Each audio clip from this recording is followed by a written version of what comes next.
Hai, Assalamualaikum warahmatullahi wabarakatuh. Perkenalkan, nama saya Sendaulia. Saya mahasiswi dari Fakultas Pendidikan Agama Islam semester 6 Universitas Nahdlatul Ulama Indonesia. Saya di sini akan mempresentasikan jurnal saya yang berjudul Sekolah Berstandar Internasional dan Kapitalisasi Pendidikan. Sekolah bertaraf internasional atau disebut dengan SBI merupakan sekolah jenjang sekolah yang berada di Indonesia. Namun, sekolah ini memiliki taraf internasional. Nah, proses belajar mengajar yang ada di sekolah bertaraf internasional ini sangatlah bagus karena meliputi tentang kreasi, tentang inovasi, dan tentang eksperimentasi. Nah, jadi yang tidak ada di sekolah lain itu ada di sekolah bertaraf internasional. Menurut Departemen Pendidikan Nasional, sekolah bertaraf internasional merupakan sekolah atau madrasah yang ada di Indonesia dan pendidikannya itu sudah memenuhi standar nasional Indonesia. Lalu diperkaya dengan standar pendidikan internasional atau negara anggota ekonomi Organization for Economic Operation and Development atau negara-negara lain yang pendidikannya sudah menjadi pendidikan unggul seperti itu. Sekolah berstandar internasional ini harus diakui dan harus diapresiasi adanya karena sekolah ini sangat baik. Mengapa saya katakan sangat baik?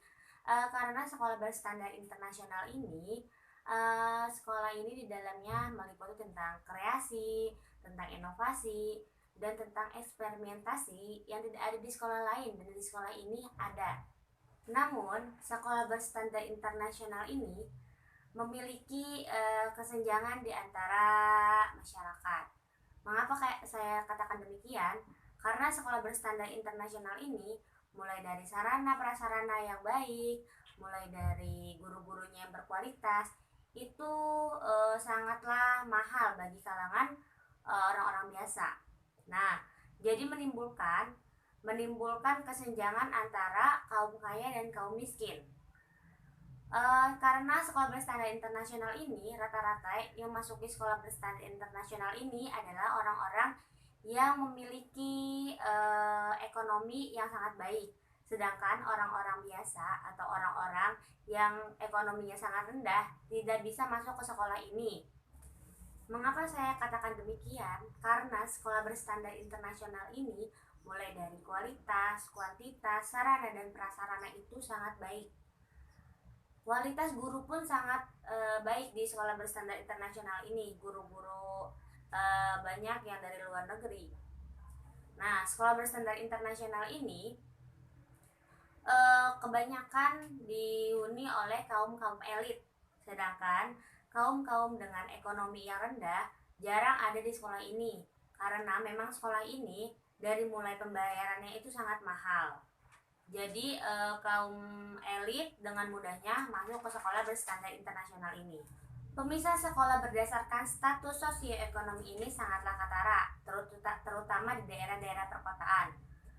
Karena sekolah-sekolah unggulan dan sekolah-sekolah bertaraf internasional atau sekolah-sekolah yang memiliki fasilitas yang bagus hanya dihuni oleh warga atau anak-anak yang berkecukupan atau anak-anak kaum elit.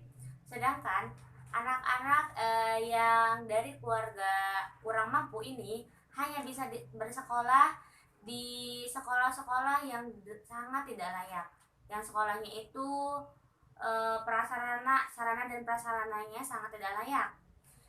Ini tentunya menjadi problematika dalam dunia pendidikan, yang mana anak-anak seharusnya mendapatkan sekolah yang layak dengan fasilitas yang bagus untuk mengikuti pembelajaran yang baik, dan sedangkan mereka kaum miskin ini sangat terpinggirkan karena mereka sekolah di sekolah-sekolah yang sangat tidak layak dan sekolah-sekolah yang bangunannya hampir rubuh dan sarana dan prasarana yang kurang memadai.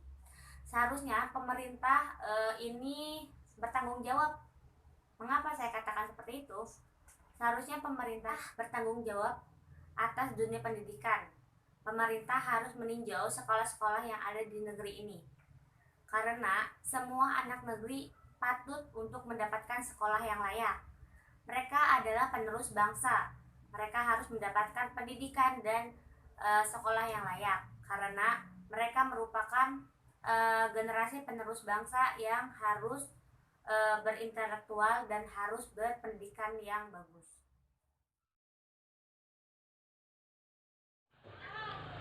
Selamat siang teman-teman. Di sini saya akan menjelaskan tentang kapitalisasi dalam dunia pendidikan. Nah, sejalan dengan perkembangan zaman, kapitalisasi tumbuh dan berkembang di tengah-tengah masyarakat Indonesia. Nah, hal ini sangat menjadi perbincangan hangat bagi para pengemban pendidikan. Kapitalisasi terhadap ranah pendidikan tersebut telah masuk ke dalam tata kelola dan frame pendidikan yang berjalan di Indonesia pada saat ini. Kapitalisasi yang mengungkung ranah pendidikan ini terlihat dari semakin menyeruaknya positifisme di tengah-tengah masyarakat. Budaya positifisme ini merupakan budaya yang dibawa oleh masyarakat kapitalis dunia, dan kehadirannya itu teridentifikasi ketika terjadi perubahan frame berpikir masyarakat di dalam melihat pendidikan, yang mana pendidikan kemudian hanya dimaknai sebagai jenjang untuk mendapatkan pekerjaan dan kehidupan yang layak. Pendidikan bukan lagi dimaknai sebagai proses untuk menstimulasi kesadaran kritis. Nah, pendidikan itu sendiri adalah usaha sadar yang terencana guna untuk memperoleh pengetahuan melalui proses pendidikan yang dilalui oleh manusia itu sendiri, bukan untuk mencari peluang pekerjaan atau mengharapkan upah. Nah, akan tetapi harus disadari untuk memperoleh pengetahuan demi melahirkan generasi yang unggul dan berkualitas. Hakikat pendidikan menurut pandangan kapitalis adalah sebuah proses pembentukan keahlian dan kemampuan setiap manusia untuk mengisi dunia industri dari kapitalisme itu sendiri. Nah, hakikat pendidikan tersebut selaras dengan proses lerasi, yaitu bahwa kapitalis pada era kontemporer ini sangat mengharapkan adanya pendidikan yang lebih terspesialisasi pada bidang-bidang industri tersebut. Nah, hal tersebut dapat menciptakan efektivitas dan efisiensi, juga memaksimalkan industri kapitalis tersebut. Nah, akan tetapi keadaan tersebut menciptakan problematika tersendiri di dalam pendidikan ala kapitalis ini. Nah, pengaruh kapitalisme dan budaya pendidikan, yaitu ilmu yang didiseminasikan kepada peserta didik, adalah ilmu yang mengorientasikan mereka untuk beradaptasi dengan masyarakat industri dengan mengorbankan aspek critical subjectivity. Nah, menurut Peter McClure yang dikutip oleh Agus Nuryanto, masuknya kapitalisme di dunia pendidikan telah memberikan 3 dampak utama.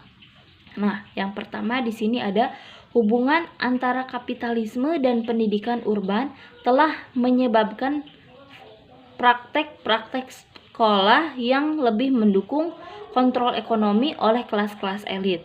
Yang kedua, hubungan antara kapitalisme dan ilmu pendidikan telah mendorong berkembangnya ilmu pengetahuan yang hanya bertujuan mendapatkan profit material, bukan untuk menciptakan kehidupan global yang lebih baik.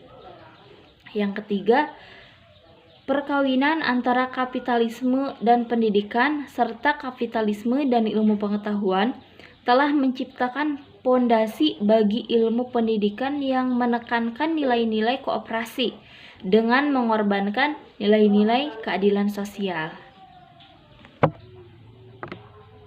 Dampak kapitalisasi dari ranah pendidikan tersebut dan kasat mata turut kita saksikan dalam tataran kebijakan pendidikan di Indonesia sekarang ini.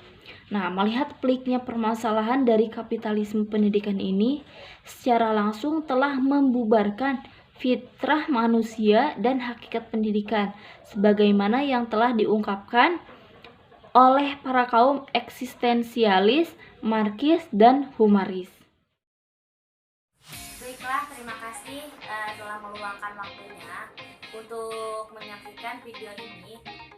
Video persembahan dari Siti Aulia dan Siti Muslimah Jamilah. Semoga video ini bermanfaat dan apabila ada kekurangan kami mohon maaf, dan apabila ada kelebihan itu datang dari Allah. Dan kami akhiri, wassalamualaikum warahmatullahi wabarakatuh.